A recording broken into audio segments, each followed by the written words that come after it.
Le 18 mars 1921, l'URSS de Lénine reconnaît sa défaite et signe la paix de Riga. 8 mois auparavant, l'armée rouge avait été repoussée sur la Vistule par les hommes de la toute jeune République polonaise. La Pologne, après avoir souffert plus d'un siècle de persécution, renaît de ses cendres. Indépendante et victorieuse, elle rejoint le concert des nations. Pourtant, 126 ans plus tôt, rien ne présageait cette renaissance alors que la République des deux nations, cette vieille monarchie républicaine regroupant la Lituanie et la Pologne, venait d'être partagée par ses voisins. Alors, que restait-il de la Pologne en 1795 ? La République des deux nations a été écrasée malgré ses vaines tentatives de résistance, partagée à 3 reprises entre ses voisins prussiens, russes et autrichiens. Son aristocratie, imbue d'elle-même et si fière de ses privilèges dorés, qui a gouverné la République pendant plusieurs siècles, ne tarde pas à s'adapter à la situation et se mêler aux cours de Saint-Pétersbourg et de Berlin. Les derniers résistants doivent fuir à l'étranger ou mourir en prison, à l'image du commandant Tadeusz Kościuszko, chef de l'insurrection, qui est emprisonné à Saint-Pétersbourg avant de s'exiler en France. En fait, en 1795, de la Pologne, il reste un peuple. Le nationalisme est encore balbutiant, ses contours sont encore flous. La nation polonaise, laissée sans État, se regroupe autour d'une langue, le polonais, et d'une religion, le catholicisme, en opposition aux Allemands protestants et aux Russes orthodoxes. Mais pas seulement, la République laisse aussi derrière elle près de 900 000 juifs, 10% de sa population, qui seront la cible de bien des persécutions par leur nouveau maître. Les conquérants n'effacent pas du jour au lendemain des siècles d'indépendance. Partout, en Pologne, des centaines de milliers de petits nobles, pour la plupart modestes ou pauvres, restent très fiers de leur statut et de leur liberté. Ils n'oublieront jamais la République nobiliaire et les privilèges qu'elle leur offrait. Population éduquée, contrairement aux paysans serfs qui n'ont pas accès aux écoles, elle sera la première à être touchée par le nationalisme naissant et à rejoindre les mouvements insurrectionnels ici et partout en Europe. La question polonaise, exportée par cette intelligentsia, ne tardera pas à s'associer à tous les mouvements européens pour la liberté et la démocratie. Partout, on verra des Polonais lutter aux côtés des peuples, avec, comme maxime, pour notre liberté et la vôtre. D'autant que le paysage ne change pas tant en Pologne occupée. Les Russes, dont la bureaucratie reste archaïque, ne mènent pas de politique de russification en territoire conquis. Ils laissent à la noblesse bon nombre de ses privilèges sociaux et juridiques, ainsi qu'une certaine autonomie locale. Le servage est renforcé pour le plus grand bonheur des propriétaires terriens. Les écoles polonaises continuent de fonctionner en polonais et les tentatives de conversion forcée à l'orthodoxie échouent partout sauf en Ukraine. Avec le soutien du tsar Alexandre, l'université de Vilnius devient la plus grande institution de l'Empire russe et un phare de la vie intellectuelle polonaise. De l'autre côté, dans les territoires devenus prussiens, la bureaucratie allemande, centralisée, s'installe rapidement. Si une bonne partie des privilèges de la noblesse reste respectée, les serfs gagnent également une protection juridique contre les abus des propriétaires. Les écoles polonaises sont pour la plupart abandonnées, au profit d'une éducation germanique. Les grands propriétaires terriens sont achetés à la cause allemande en échange de crédits accordés par les banques berlinoises et d'une belle perspective d'enrichissement grâce au commerce de céréales en Baltique. De même, l'Autriche efface l'éducation en polonais. L'université de Cracovie fait désormais cours en allemand et en latin. Ici aussi, la condition des serfs s'améliore. On allège leur charge de travail et on leur accorde quelques droits de propriété. En Russie, en Prusse et en Autriche, les serfs polonais sont désormais soumis à un service militaire qui n'existait pas dans la République, où l'armée n'enrôlait que la noblesse. C'est donc la Russie qui apparaît, aux yeux de la noblesse éduquée, comme la plus tolérante des 3 puissances. Le tsar Alexandre Ier, qui affrontera Napoléon, porte des idées plutôt libérales et désapprouve la conquête de la Pologne et les déportations menées par sa grand-mère, la tsarine Catherine II. Mais en parallèle de tout ça, c'est l'Europe qui s'enflamme. Les guerres de coalition font rage, et bientôt, la France devient un empire. On va pas s'attarder ici sur les événements qui se déroulent en France et en Europe de l'Ouest, mais pour ceux que ça intéresse, je suis en train de réaliser une série d'une dizaine d'épisodes sur l'histoire de France. Elle est en exclusivité sur mon Ulule. Le premier épisode sur la chute de Rome et les Mérovingiens est déjà en ligne. Je vous mets le lien en description. Pour les intéresser, c'est le meilleur moyen de soutenir la chaîne et sûrement d'apprendre plein de choses. Merci à ceux qui iront voir ça, on en revient à la Pologne.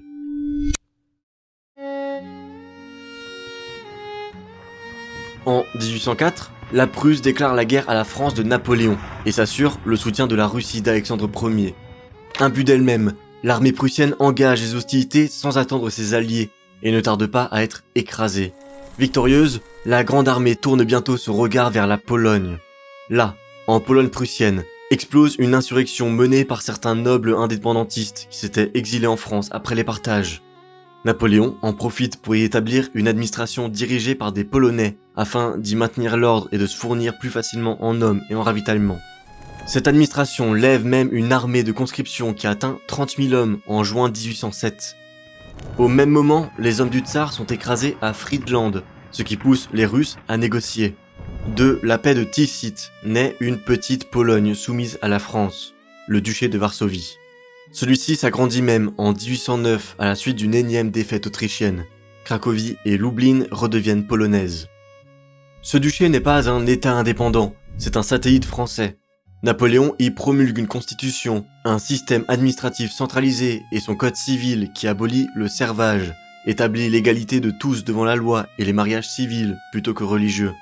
Mais on y retrouve aussi une certaine tradition polonaise avec la mise en place d'un nouveau Sejm, l'ancienne assemblée de la noblesse, et de diètes locales comme on en trouvait dans la République des 2 Nations, à la différence que des roturiers peuvent désormais y siéger et occuper des fonctions officielles. En revanche, ce duché se dote de quelque chose que la République n'avait jamais possédé, une armée nombreuse. Lors de la campagne de Russie de 1812, c'est 100 000 Polonais qui marchent dans la Grande Armée. Mais quoi qu'il en soit, le désastre de cette campagne met fin aux rêves des nationalistes polonais. C'est désormais au grand vainqueur de la guerre, le tsar Alexandre, d'arbitrer l'avenir de la Pologne. Celui-ci, depuis toujours favorable à la mise en place d'un royaume autonome polonais mais vassal de la Russie, lutte au congrès de Vienne pour récupérer les restes du duché de Varsovie, et y parvient en grande partie.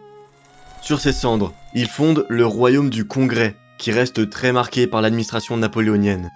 Mais surtout, tout ça pousse les grandes puissances à reconnaître la nationalité polonaise et lui donner une certaine existence institutionnelle, ce qui permet, entre autres, de faire survivre l'enseignement en polonais sur la majorité des anciens territoires de la République.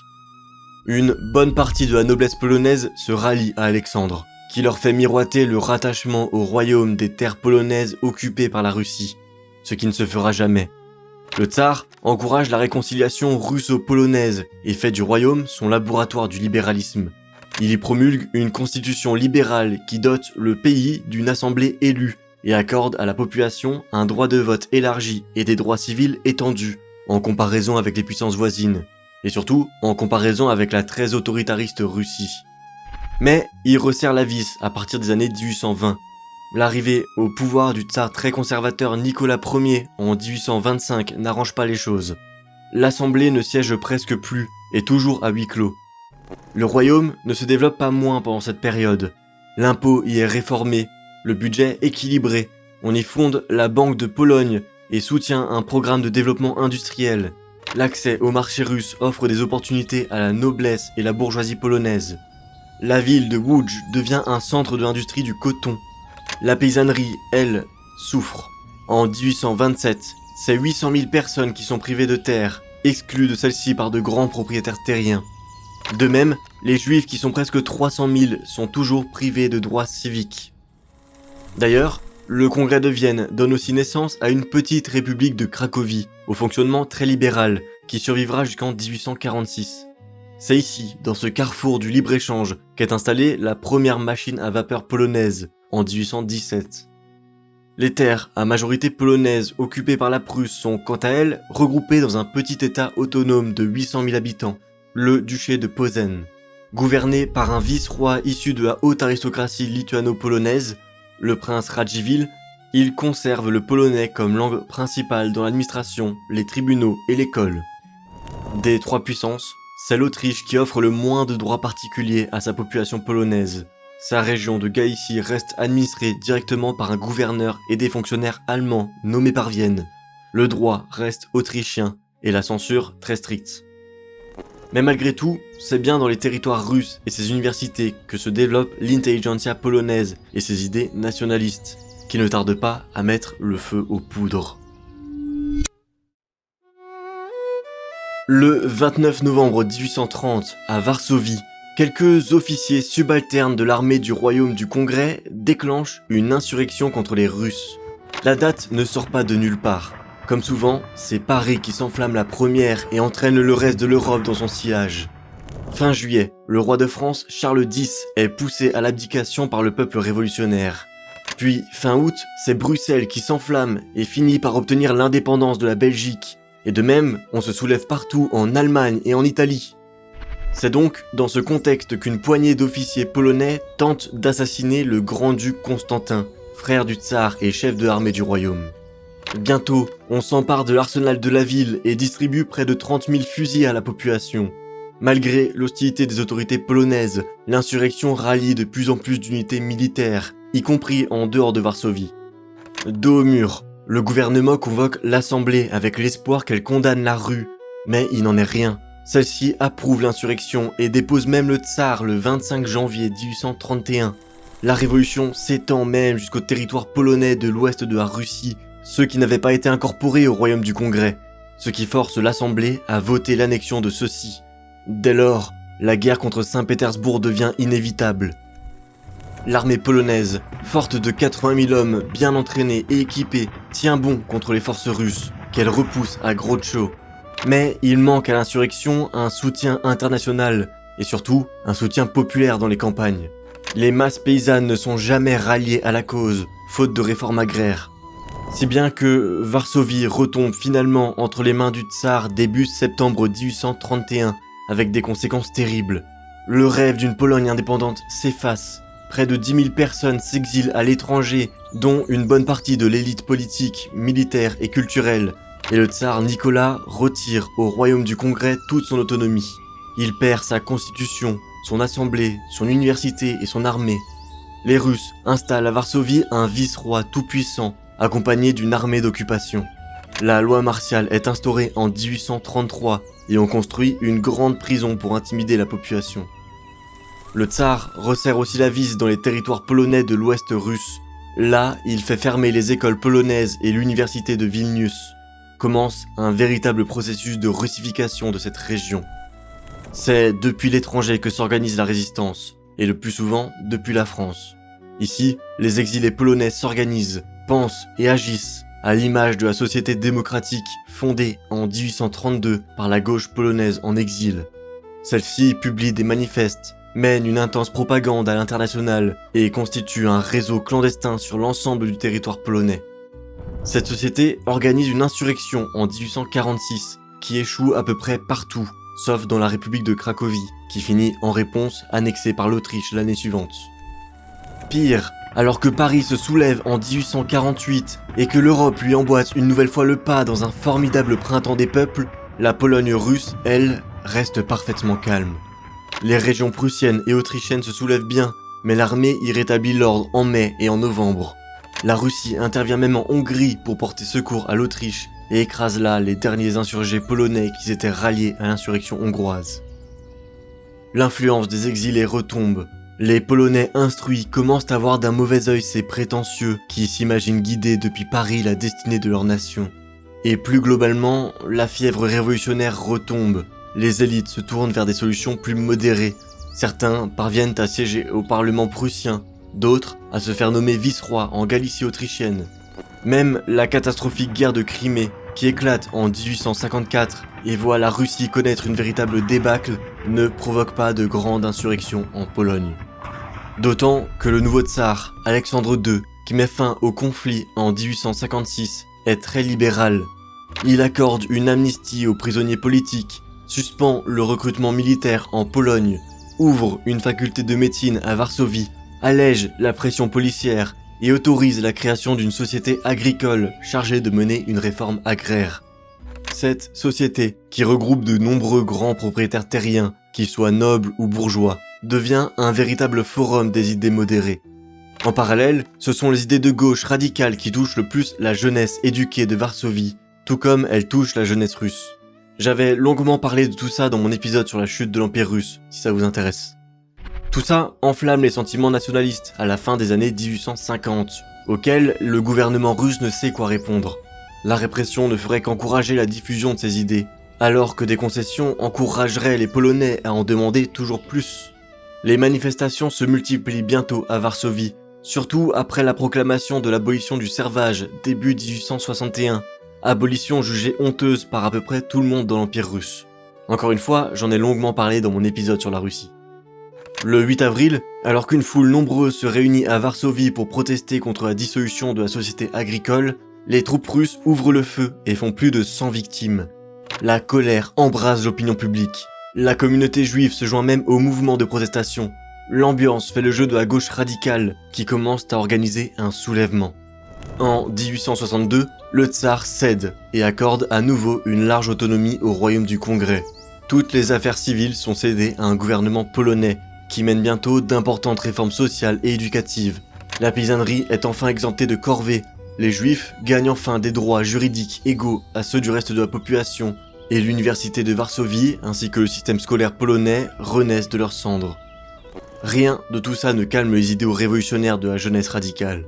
C'est le gouvernement qui provoque l'insurrection lorsqu'il rafle et conscrit de force dans l'armée tsariste 12 000 citadins connus de la police pour leurs idées radicales. Le 22 janvier 1863, un gouvernement national provisoire est levé et déclare la guerre à la Russie. 6 000 hommes se lèvent alors contre les 200 000 troupes russes stationnées dans les territoires polonais. La paysannerie est acquise à la cause par un décret qui lui accorde la pleine propriété des fermes où elle travaille. Et l'insurrection se mue bientôt en guérilla. Les Polonais se battent avec des fusils de chasse et des faux. Le nombre de combattants n'excède jamais 30 000 hommes. Pourtant, l'armée russe, la plus grande d'Europe, patine. Des volontaires viennent même se joindre à la lutte depuis les territoires polonais, prussiens et autrichiens. La répression russe se mue bientôt en terreur, à laquelle les radicaux polonais répondent par une chasse aux fonctionnaires russes. De fait, les insurgés ne s'attendent pas à une victoire contre l'armée tsariste, mais ils espèrent faire durer suffisamment les combats pour provoquer une intervention internationale en leur faveur. Il n'en sera rien. L'Autriche et la Prusse leur sont complètement hostiles, tandis que Londres et Paris, favorables à leur cause, ne comptent pas se ruiner dans une nouvelle guerre contre la Russie. Au printemps 1864, le tsar accorde à la paysannerie polonaise les mêmes droits de propriété que ceux promis par les insurgés. Il leur coupe l'herbe sous le pied. Dès lors, le soutien à l'insurrection dans les campagnes se fait plus rare, et les dernières poches de résistance sont écrasées en 1865. Les punitions pleuvent. Pour les insurgés, c'est l'exécution ou la déportation en Sibérie. Pour les propriétaires qui leur avaient apporté leur soutien, c'est des amendes ou la confiscation de leurs biens. L'insurrection a une nouvelle fois été écrasée, mais elle a gagné pour son peuple une réforme agraire formidable. La paysannerie polonaise arrache au tsar une meilleure condition que la paysannerie russe. Ce dernier échec met un glas au temps des insurrections, mais non sans marquer les esprits polonais pour les décennies à venir. De nombreux insurgés s'exilent une nouvelle fois à l'étranger, et beaucoup mourront sur les barricades de la commune.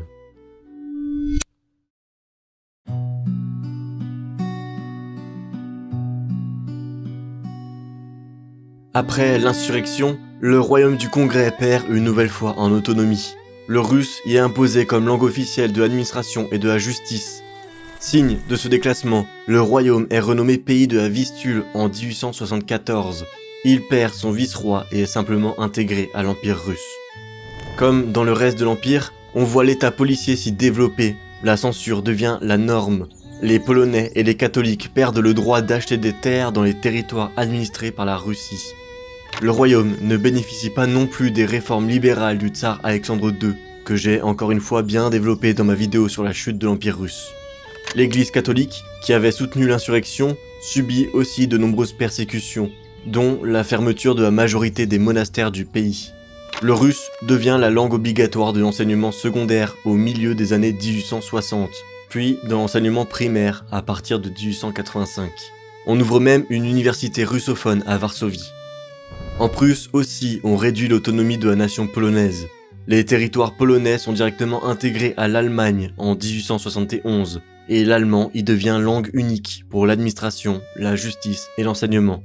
Ici aussi, la plupart des monastères et couvents sont dissous, les prêtres arrêtés. Bismarck met aussi sur pied un fonds spécial pour racheter les terres détenues par des Polonais et les redistribuer à des colons allemands. Seule l'Autriche, affaiblie par ses déboires militaires, concède des libertés aux nombreuses nations qui forment son empire, dont des parlements régionaux.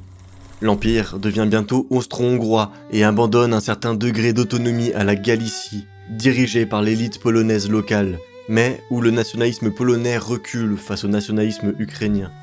Le polonais est réintroduit comme langue officielle dans l'administration, la justice et l'enseignement après 1870.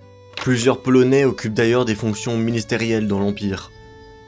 Les différentes régions polonaises connaissent un développement économique très inégal. C'est dans les territoires allemands qu'on s'enrichit le plus.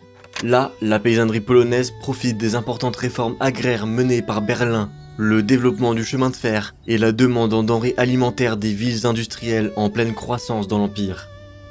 C'est très différent en Russie et dans le pays de la Vistule, où la paysannerie souffre grandement, d'autant que la productivité agricole y est plus basse.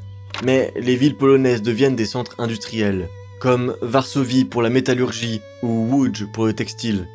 La population urbaine croît largement pendant toute la seconde moitié du 19e siècle.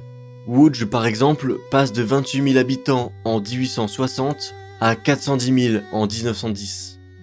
C'est la Galicie autrichienne qui reste la région polonaise la plus misérable, et c'est là que l'industrie se développe le moins vite.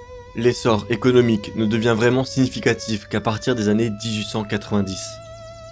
La croissance démographique est malgré tout très importante en Pologne, mais sans travail, elle provoque une émigration massive vers l'étranger. C'est près de 2,5 millions de paysans qui quittent les terres polonaises entre 1870 et 1914. Cette année, on retrouve déjà 4 millions de Polonais aux États-Unis. Ces disparités régionales s'illustrent bien par le niveau d'analphabétisme. S'il disparaît dans les régions allemandes dès 1900, il atteint toujours 70% en Galicie et 65% dans les territoires russes où les capacités des écoles sont largement insuffisantes. La seconde moitié du 19e siècle voit aussi naître les premiers grands partis politiques polonais, avec les socialistes d'un côté, dont le SDKP fondé par Rosa Luxembourg, les agrariens qui défendent leur vision d'un État polonais fondé sur une agriculture prospère et l'égalité entre les différentes ethnies, et les nationaux-démocrates, qui imaginent une nation polonaise basée avant tout sur l'ethnie. C'est indubitablement ces derniers qui connaissent le plus grand succès, notamment grâce à la forte influence de l'Église catholique sur la population polonaise, ce qui ne vient pas sans contrepartie. Entre autres, la ligne clairement antisémite et xénophobe du parti, y compris à l'encontre des Ukrainiens et Lituaniens qui, comme les Juifs, coexistaient aux côtés des Polonais dans la République des deux nations. Mais il faut attendre la guerre russo-japonaise de 1904 et la révolution russe de 1905 pour que la situation évolue drastiquement. En avril 1905, le tsar cède face à la grève générale et l'agitation dans les régions où les nationalités non russes prédominent. Le gouvernement accorde la tolérance religieuse et annule une partie des restrictions à l'encontre des langues locales, ce qui ne calme pas les grèves. Les travailleurs agricoles eux-mêmes cessent le travail pour exiger de meilleurs salaires. À Łódź, en juin, un affrontement entre les travailleurs et l'armée provoque des centaines de morts. Encore une fois, je parle bien plus en profondeur de tout ça dans ma vidéo sur la Russie. En Pologne, la révolution tourne presque en guerre civile.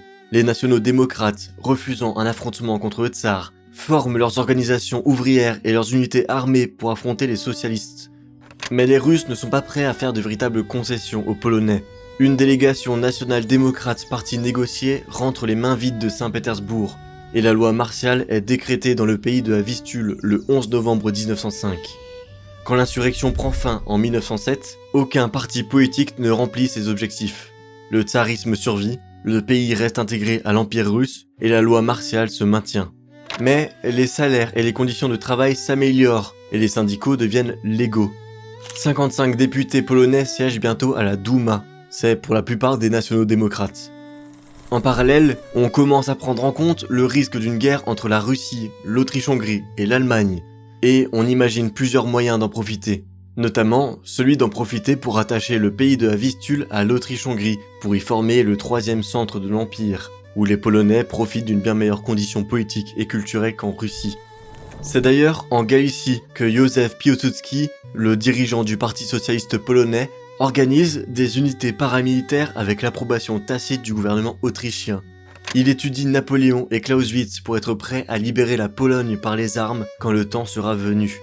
Ces 10 000 fusillés devraient, en cas de guerre, combattre aux côtés des Autrichiens et provoquer un soulèvement en Pologne russe. Ils pourraient alors former le socle d'une future armée polonaise. Les nationaux-démocrates de leur côté voient l'Allemagne comme le pire ennemi de la nation et militent pour attacher toutes les terres polonaises à la Russie. Ils sont complètement à côté de la plaque. En parallèle, le gouvernement russe renforce sa politique nationaliste contre les peuples non russes, dont les Polonais. Si bien que la jeunesse se détourne de plus en plus des nationaux-démocrates pour rejoindre les socialistes de Piłsudski, hémorragie que le parti tente d'enrayer par un antisémitisme accru. Mais quoi qu'il en soit, la Grande Guerre approche et s'apprête à bouleverser l'histoire polonaise.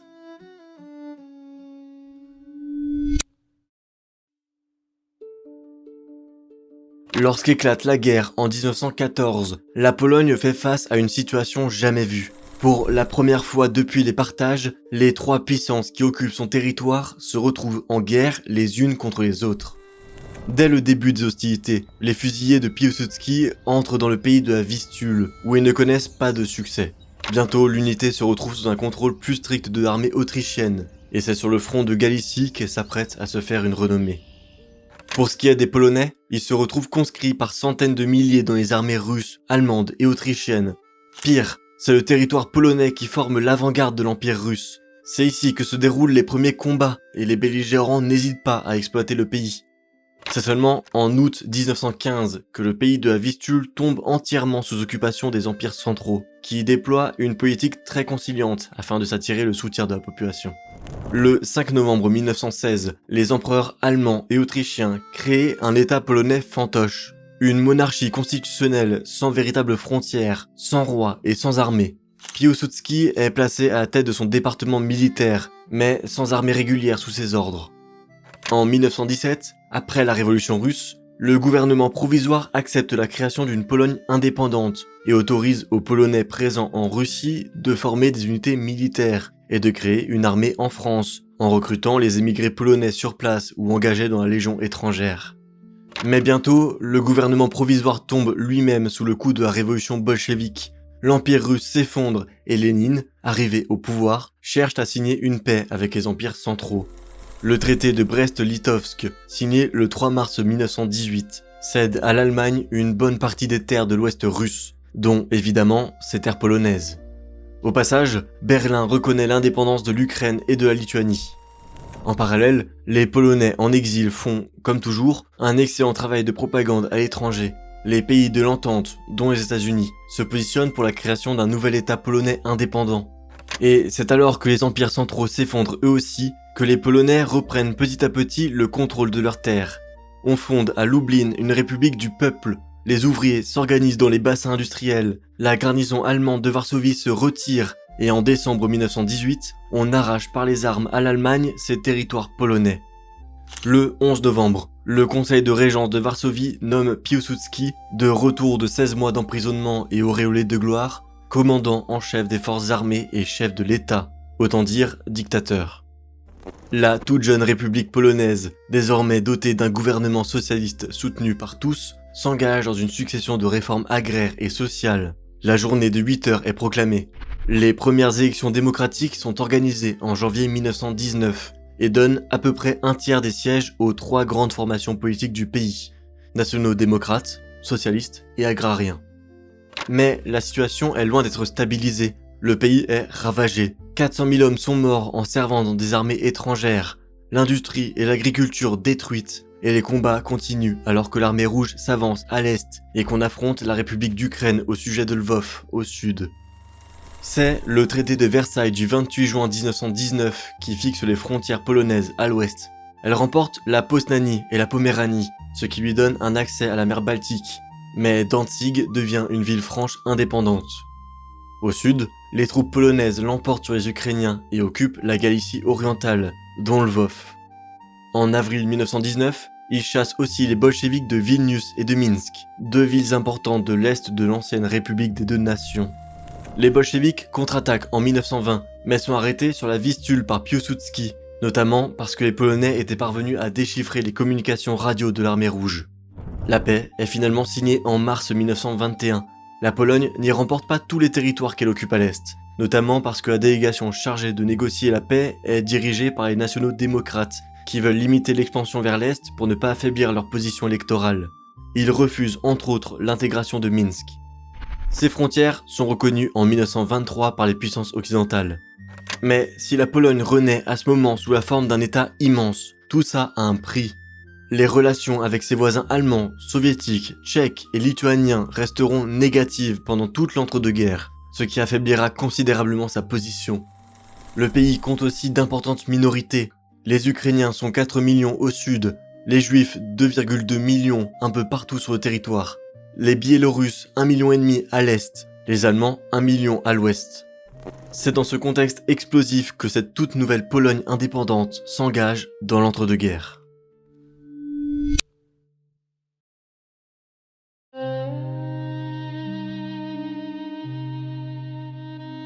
La Pologne commence mal sa renaissance. Dès 1923, elle s'enfonce, en même temps que l'Allemagne, dans une crise inflationniste. Si un dollar américain valait 71 000 marks polonais en juin, il en vaut 430 000 en décembre. Le gouvernement modéré au pouvoir réduit les dépenses et optimise la collecte d'impôts, ce qui rend en partie confiance en la monnaie. Mais ces réformes sont ruinées par les catastrophiques récoltes de 1924 et la guerre des tarifs douaniers qui éclate avec le voisin allemand l'année suivante.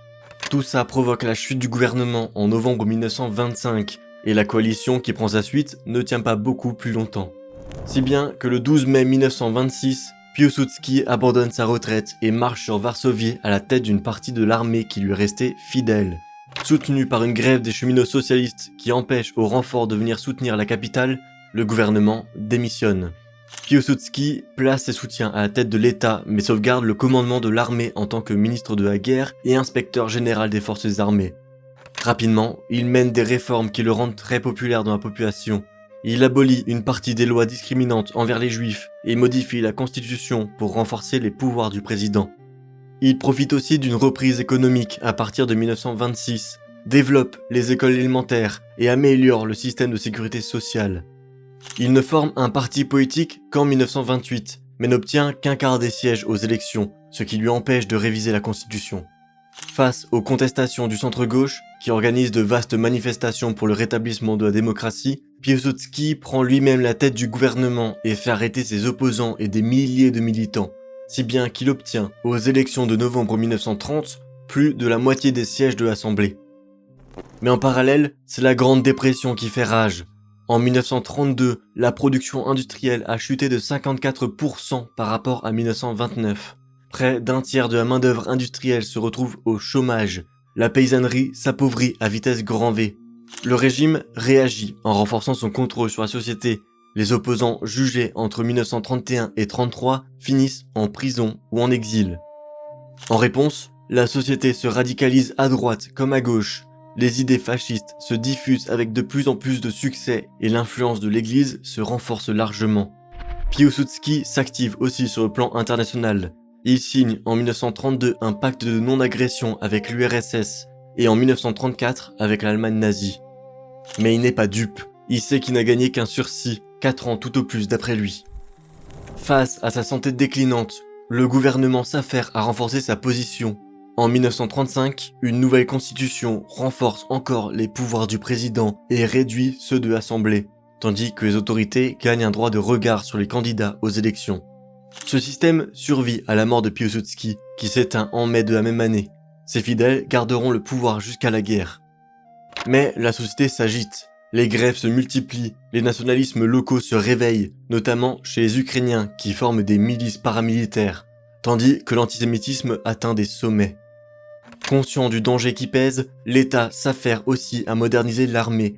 On construit des centrales hydroélectriques, des usines d'avions, de caoutchouc et de véhicules motorisés, des complexes chimiques, et de même dans les secteurs des communications, de l'agriculture et de l'enseignement. L'objectif est de pouvoir mettre sur pied une armée moderne d'ici 1942. La reprise économique est significative. En 1938, le PIB par habitant polonais est égal à celui des Espagnols. La Pologne reste malgré tout largement en retard par rapport à ses dangereux voisins sur toutes les questions. En 1937, la production d'acier du pays atteint 1,5 million de tonnes, contre près de 20 millions en URSS et 18 millions en Allemagne. Si bien que lorsque l'Allemagne engage son offensive le 1er septembre 1939, son appareil de guerre est très largement supérieur à une armée polonaise partiellement mobilisée. Les Polonais n'en luttent pas moins farouchement. L'offensive coûte aux nazis 50 000 hommes, 500 avions et plus de 1000 véhicules blindés. L'offensive soviétique à l'Est, le 17 septembre, scelle le destin du pays. Une fois de plus, la Pologne disparaît de la carte. Le gouvernement s'exile à Paris où il forme une nouvelle armée à partir d'immigrés, tandis qu'une partie de la marine parvient à rejoindre les ports britanniques. Les Polonais restés au pays s'apprêtent à connaître les pires années de leur histoire. Mais ça, on en a déjà parlé dans mes épisodes sur l'économie nazie. Merci à tous d'avoir suivi cet épisode. Pour les intéressés, si mes vidéos vous plaisent, je réalise une série d'une dizaine d'épisodes sur l'histoire de France qui sera exclusive pour les membres de mon Ulule. C'est le meilleur moyen de soutenir la chaîne. Je vous mets le lien en description pour les intéressés. Et pour les autres, je vous donne rendez-vous au prochain épisode d'Histoire.